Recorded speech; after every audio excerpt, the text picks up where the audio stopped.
Class 12th biology का सबसे important chapter. इस चैप्टर में जितने प्रश्न मैं आप सबके सामने आज लेकर आया हूँ, इनमें से कोई एक प्रश्न तो आपके बोर्ड एग्जाम में जरूर फंसेगा। और ये ना केवल 3 नंबर बल्कि 5 नंबर के प्रश्नों में भी ये क्वेश्चन फंस सकता है बच्चों। तो आइए वीडियो की शुरुआत करते हैं और आप हमारे चैनल से बायोलॉजी की तैयारी करिए, आपको बायोलॉजी में अच्छे अंक जरूर मिलेंगे। तो आज का हमारा टॉपिक है यूपी बोर्ड एग्जाम 2024 के लिए क्लास 12th बायोलॉजी। लघुत्तरी प्रश्न कौन से चैप्टर का? वंशागति और विविधता के सिद्धांत चैप्टर का।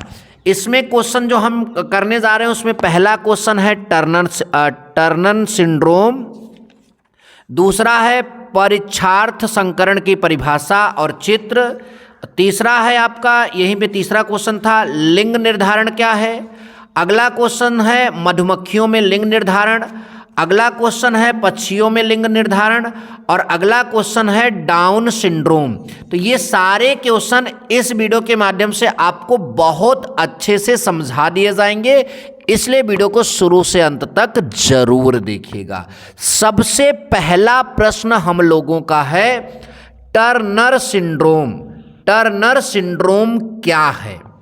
तो बच्चों टर्नर सिंड्रोम की अगर हम बात करें तो पहले आप हेडिंग डालेंगे, यहाँ पर थोड़ा सा ये जो है उधर मतलब भाग गया है तो इसको टर्नर सिंड्रोम हो गया है, तो आप यहाँ पर जैसे लिखा है वैसे हेडिंग डालिएगा, और लिखते समय थोड़ा गड़बड़ हो गया। तो परिभाषा क्या है? टर्नर सिंड्रोम एक असुगित दशा है। कैसी दशा है? एक असुगित दशा है जिसमें एकल लिंग गुणसूत्र पाया जाता है। कैसा? एकल लिंग गुणसूत्र। ये एक ऐसी स्त्रियां हैं, यानी जिनमें टर्नर सिंड्रोम होता है, ये एक ऐसी स्त्रियां हैं जिनमें सामान्य से एक गुणसूत्र कम, सामान्य से एक गुणसूत्र कम होता है। आप सभी को मालूम है, चाहे वो मेल हो चाहे फीमेल हो, उन सब में जो है 46 मतलब की गुणसूत्र होते हैं। तो ऐसी स्त्रियों में जिनमें टर्नर सिंड्रोम होता है उनमें जो है आपका 46 से एक गुणसूत्र कम कितना होगा? 45 गुणसूत्र होता है। अर्थात ये लिंग गुणसूत्रों के लिए मोनोसोमिक, यानी बाकी यहाँ पर जो है डाइसोमिक होता है। अगर 46 होता है तो दो के जोड़े में रहता है, तो यहाँ पर जो है ये लिंग गुणसूत्रों के लिए मोनोसोमिक, अर्थात जिसका फार्मूला 2n-1, यानी n की वैल्यू अगर 23 रखोगे, 23 दूना 46 में से 1 गया 45, या यहाँ पर जो है 44 + x, तो यहाँ पर ये होते हैं। ठीक, ये लिंग गुणसूत्रों के लिए क्या होंगे? मोनोसोमिक, जिसका फार्मूला यहाँ पर लिखा गया है। अब देखो बच्चों, इनका कद छोटा और जननांग अल्प विकसित होते हैं। इनका जो कद होता है वो छोटा होता है और जनन के जो अंग होते हैं वो अल्प विकसित होते हैं, पूर्ण रूप से वो विकसित नहीं होते हैं। वक्ष जो है चपटा होता है, वक्ष जो है वो चपटा होता है, तथा जनद जो है अनुपस्थित होते हैं। जनद जो अंग होते हैं वो अनुपस्थित होते हैं या फिर अर्ध विकसित होते हैं। ओवरी वगैरह जिसकी बात कर रहा है ये सब अनुपस्थित रहेगा या फिर अर्ध विकसित होते हैं। और आगे लिखा है अतः ये स्त्रियां नपुंसक होंगी या फिर बांझ होती हैं। ठीक, ऐसी स्त्रियां या तो नपुंसक होती हैं या फिर बांझ होती हैं। 25,000 बालिकाओं में से एक जो है इस रोग से प्रभावित होती हैं। फिर से एक बार अच्छे से पूरा क्वेश्चन हम आपको समझा देते हैं। क्या लिखा है? टर्नर सिंड्रोम जो है एक असुगित दशा है जिसमें एकल लिंग गुणसूत्र पाया जाता है। टर्नर सिंड्रोम एक असुगित दशा है जिसमें एकल लिंग गुणसूत्र पाया जाता है। ये एक ऐसी स्त्रियां हैं जिनमें सामान्य से एक गुणसूत्र कम, ये एक ऐसी स्त्रियां हैं जिनमें सामान्य से एक गुणसूत्र कम, यानी 46 से 1 घटा देंगे 45 होता है। अर्थात लिंग गुणसूत्रों के लिए मोनोसोमिक, यानी इस सूत्र का जो है इनका लिंग गुणसूत्र होता है। इनका कद छोटा और जननांग अल्प विकसित होते हैं। वक्ष चपटा और तथा जनद जो है अनुपस्थित या अर्ध विकसित होते हैं। अतः ये स्त्रियां या तो नपुंसक होंगी या तो बांझ होती हैं। 25,000 बालिकाओं में से एक इस रोग से क्या होती हैं? प्रभावित होती हैं। तो आई होप कि आपको ये पूरा का पूरा कॉन्सेप्ट बड़े अच्छे से समझ में आ गया टर्नर सिंड्रोम का। चाहे तो आप ये पूरा स्क्रीनशॉट भी ले सकते हैं। नाउ बच्चों, अब हम दूसरा प्रश्न यहाँ पर देखने जा रहे हैं, बहुत बहुत ध्यान से देखना। लिखा है परीक्षण की परिभाषा लिखिए, परिभाषा लिखिए व चित्र बनाइए। परीक्षण नहीं, परीक्षार्थ संकरण की परिभाषा लिखिए, वह चित्र बनाइए। तो देखिए क्या परिभाषा तो यहाँ से यहाँ तक बहुत छोटा है, पहले परिभाषा पढ़ेंगे फिर इस चित्र को समझेंगे। F1 जीव जो होता है, मतलब फर्स्ट जनरेशन में जो है आपका जो मिलते हैं उनको F1 जीन कहते हैं। तो F1 जीव तथा समयुग्मजी अप्रभावी लक्षण वाले जीव के मध्य कराया गया संकरण। F1 जीव तथा समयुग्मजी अप्रभावी लक्षण वाले जीव के मध्य कराया गया संकरण परिच्छाद संकरण कहलाता है, परीक्षार्थ संकरण कहलाता है। इसे नीचे दर्शाया गया। तो सबसे पहले बच्चों, पहले हम इसको चित्र के माध्यम से समझाते हैं, फिर से एक बार परिभाषा बताएंगे। देखिए ये कैपिटल टी है जो प्रभावी लक्षण होता है, अंग्रेजी में लिख दिया गया, और स्मॉल टी जो है ये आपका अप्रभावी लक्षण होता है, और ये पेरेंट्स का है यानी ये जनक का है। ठीक, अच्छा, तो जब हम यहाँ क्रॉस कराएंगे, यहाँ पर हम इसका क्रॉस कराएंगे तो कैपिटल टी स्मॉल टी का यहाँ पर जो है, तो कैपिटल टी देखिए यहाँ पर कैपिटल टी इसका लिख दिए हैं, और इधर जो है स्मॉल टी इसका। तो इससे कराएंगे कैपिटल टी स्मॉल टी, इससे कराएंगे कैपिटल टी स्मॉल टी, इससे कराएंगे तो कैपिटल टी स्मॉल टी, फिर इसका इससे कराएंगे कैपिटल टी स्मॉल टी। तो यानी ये जितने भी यहाँ पर चार्ट बना है ये सब F1 मतलब कि जनरेशन के जीव हैं, ये सब प्रभावी लक्षण है, क्योंकि इसमें पहला एक कैपिटल टी है, इसका मतलब ये प्रभावी लक्षण के यहाँ पर जीव निकल कर आते हैं। ठीक, तो अब हम इनको ले लेते हैं प्रभावी वाला।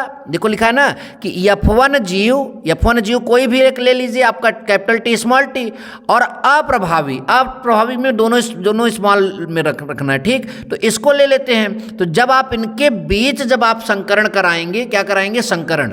तो देखिए अब संकरण कराते हैं तो आपका ये कैपिटल टी, यहाँ पर स्मॉल टी, तो देखो यहाँ स्मॉल टी रहेगा क्योंकि देखो कैपिटल टी स्मॉल टी है। तो जब आप इसका कैपिटल टी स्मॉल टी करेंगे तो कैपिटल टी स्मॉल टी आएगा, यहाँ पर भी यहाँ स्मॉल टी करेंगे तो ये आएगा। तो इस तरह का जो क्रॉस यहाँ पर कराया गया है इसी को हम परीक्षार्थ संकरण कहते हैं। तो एक बार फिर से समझो बच्चों, F1 जीव, देखो आपने F1 जीव में से एक यहाँ पर ले लिया, तथा समयुग्मजी अप्रभावी, समयुग्मजी मतलब वैसे ही दोनों मतलब कि युग्मक हो तो अप्रभावी, अगर स्मॉल टी है तो अप्रभावी है।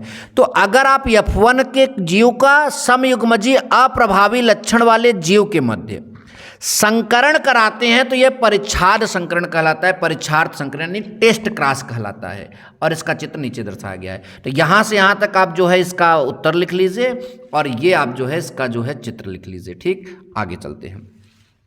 नेक्स्ट क्वेश्चन है बच्चों, लिंग निर्धारण क्या है, सेक्स डिटर्मिनेशन किसे कहते हैं। तो देखिए लिंग निर्धारण आपको पता होना चाहिए, लिंग का निर्धारण यानी वो स्त्री होगा कि पुरुष होगा, इस बात का निर्धारण। अच्छा, क्या परिभाषा लिखा है, लिंग निर्धारण वह प्रक्रिया है, लिंग निर्धारण वह प्रक्रिया है जिसके द्वारा यह निश्चित होता है कि एक लिंगी जंतुओं में लैंगिक जनन से उत्पन्न होने वाला नया प्राणी नर होगा अथवा मादा। अगर आप ये बकवास नहीं लिखना चाहते हैं तो ये लिखिए कि लिंग निर्धारण वह प्रक्रिया है जिसके द्वारा यह निश्चित होता है कि नया उत्पन्न होने वाला संतान नर होगा या मादा होगा। मतलब वह प्रक्रिया जिसमें यह पता लगाया जाता है कि उत्पन्न होने वाला संतान नर होगा या मादा होगा, तो उस प्रक्रिया का नाम क्या हो जाएगा, लिंग निर्धारण। या फिर जैसे इसमें लिखा है ऐसे याद कर लीजिए कि लिंग निर्धारण वह प्रक्रिया है जिसके द्वारा यह निश्चित होता है कि जो एक लिंगी, जैसे हम मनुष्य, एक लिंगी जंतुओं में लैंगिक जनन में उत्पन्न होने वाला नया प्राणी नर होगा या मादा। तो आई होप कि आपको लिंग निर्धारण समझ में आया। देखिए अगला जो प्रश्न है वो बहुत इंपॉर्टेंट है, कई बार बोर्ड एग्जाम में पूछा गया है, मधुमक्खियों में लिंग निर्धारण समझाइए। तो बच्चों पहले मधुमक्खियों में लिंग निर्धारण समझने से पहले यह जानना जरूरी होगा कि मधुमक्खियां मुख्यतः कितने प्रकार की होती हैं, 3 प्रकार की होती हैं। रानी मधुमक्खियां जो द्विगुणित सूत्र दिखाती हैं, अर्थात इनमें 32 गुणसूत्र होते हैं। दूसरा नर मधुमक्खियां जो अगुणित मतलब कि गुणसूत्र दिखाते हैं जिसमें 16 गुणसूत्र होते हैं। तीसरा आपका श्रमिक मधुमक्खियां जो द्विगुणित मतलब कि सूत्र दिखाती हैं जिसमें 32 गुणसूत्र होते हैं। अब बच्चों इतना जानने के बाद ये जानो कि रानी मधुमक्खी और नर मधुमक्खी का काम सिर्फ संतान उत्पत्ति करना होता है। जो रानी मधुमक्खी और नर मधुमक्खी ये सिर्फ संतान उत्पन्न करने का काम करती हैं, और श्रमिक मधुमक्खी का काम फूलों से जो है मधुरस इकट्ठा करके शहद बनाना होता है। जो यहाँ पर सिटी वाला सर रहेगा, फूलों से जो मतलब कि मधुरस है उसको इकट्ठा करके शहद बनाने का काम जो है आपका श्रमिक मधुमक्खी करती है। बच्चों एक बात यहाँ पर ध्यान दीजिए, जो श्रमिक मधुमक्खी होती है इनके जनन अंग जो हैं वो अविकसित होते हैं, इसीलिए संतान उत्पन्न करने में भाग नहीं लेते हैं। संतान उत्पन्न करने की बात करेंगे तो रानी मधुमक्खी आएगी और नर मधुमक्खी आएगा। तो अब इनमें संतान कैसे उत्पन्न होगा, कैसे उनका लिंग निर्धारण होगा, ये हम यहाँ पर आपको समझाते हैं। देखिए सबसे पहले यहाँ पर नर वाला लिख लीजिए, तो नर ड्रोन, नर जो है वो ड्रोन हो जाएगा और मादा जो है वो रानी हो जाएगी। ठीक, तो इस तरह से हमने यहाँ पर लिख दिया। यहाँ पर आपका नर ड्रोन और मादा जो है रानी हो जाएगी। ये आपका मेल हनी भी हो जाएगा और ये फीमेल हनी भी हो जाएगा। ठीक, यहाँ तक समझ में आया। नर की बात करें तो अगुणित सूत्र था जिसमें 16 गुणसूत्र हैं, और मादा की बात करें तो जो है रानी की बात करें तो जो है द्विगुणित था और उसमें जो है 32 गुणसूत्र हैं, हमने यहाँ पर लिख दिया। अब यहां पर जो है इसमें समसूत्री विभाजन होगा। समसूत्री विभाजन से आपके क्या बनेंगे, युग्मक। तो जो नर में युग्मक बनते हैं उन्हें शुक्राणु कहते हैं, अंग्रेजी में बोलना चाहो तो स्पर्म बोल सकते हो। ठीक, तो यहां पर युग्मक बनेंगे, और इसमें जो द्विगुणित होता है, जिसका मतलब गुणसूत्र द्विगुणित होता है, उनका अर्धसूत्री विभाजन होगा। अर्धसूत्री विभाजन होगा तो उससे अंडाणु बनेंगे। ठीक, अंडाणु, तो यहां पर यन और यहां पर यन हो जाएगा। अब आपको मालूम है कि ये स्पर्म और अंडाणु मिलकर क्या करेंगे, निषेचन करेंगे। निषेचन की क्रिया से फिर से यन और यन क्या हो जाएगा, 2n हो जाएगा। तो यहां पर जो है 2n में हो जाएगा। 2n किसका सूत्र था, मादा का सूत्र था, इसका मतलब यहां पर मादा मधुमक्खी आएगी। ठीक, अब मादा मधुमक्खी में आगे लिखा है शाही जेली मिला रानी मधुमक्खी और शाही जेली मिला नहीं मिला श्रमिक मधुमक्खी। दो तरह से यहां पर आपका जो है मधुमक्खी बन जाएंगी। कितनी तरह से, 2 तरह से मधुमक्खी बन जाएंगी। अगर ये संतान उत्पत्ति की प्रक्रिया निषेचन के द्वारा नहीं होता है, अनिषेचन के द्वारा होता है, तो नर उत्पन्न होगा, और नर ड्रोन अर्थात मेल हनी भी बनेगा। तो उसका सूत्र क्या होता है, अगुणित। यानी जो आपका मादा मतलब नर का यन और मादा का यन लेके द्विगुणित मादा मधुमक्खी बनाएंगे, उसमें आपका रानी मधुमक्खी बन जाएगा और आपका श्रमिक मधुमक्खी बन जाएगा। और अनिषेचन की प्रक्रिया से जो अगुणित रहता है उससे आपका जो है नर मधुमक्खी बन जाता है। तो इस तरह से मधुमक्खी में लिंग निर्धारण होता है। बच्चों बहुत इंपॉर्टेंट है, तैयार कर लो इसको। पहले इतना स्क्रीनशॉट ले लो, फिर उसके बाद यहां तक का स्क्रीनशॉट ले लो, और फिर ये पूरा आप यहाँ पर हम पूरा उठा देते हैं एक साथ। ये पूरा का पूरा स्क्रीनशॉट ले लो, ये आप करके जाओ बच्चों, बहुत काम में आएगा। और आपका अगर क्वेश्चन आता है तो आप वहां पर करके जरूर आना। बच्चों नेक्स्ट क्वेश्चन लिंग निर्धारण से ही रिलेटेड है। पक्षियों में लिंग निर्धारण किस प्रकार का होता है, यानी कोई पक्षी है तो उसमें लिंग निर्धारण कैसे करते हैं, ये यहाँ पर हम सबको बताना है। ठीक, ध्यान से देखिए।